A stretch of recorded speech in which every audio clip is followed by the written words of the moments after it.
কই কোথায় ঢুকেছে? দাদা দাদা দেখি আগে, সর না, ভিডিওটা করতে দে।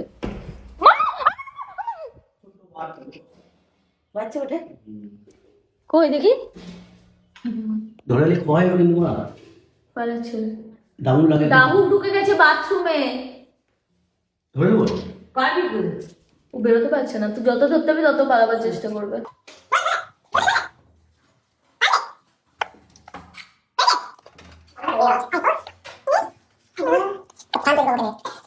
বাচ্চা ছেড়ে দিই ছেড়ে দে ছেড়ে দেবো ওই বাড়ি। কি নখগুলো বড় দেখ, এই নখগুলো কি বলে যে? কি তোমার নাম কি? এটা কি পাখি? দামক ডাহুক। কামড়েছে? কামড়ানো বাচ্চা আহারে না, মায়ের ছেলে মায়ের কাছে যাবো। ছেড়ে দি। হ্যাঁ ছেড়ে দাও। কোথায় ছাড়বা? এখানে নামিয়ে দিয়ে চলে যাবে। ওরা মিলে জায়গা ছিল নামিয়ে দিয়ে চলে যা। বাবারে পালিয়ে গেল। যাবে।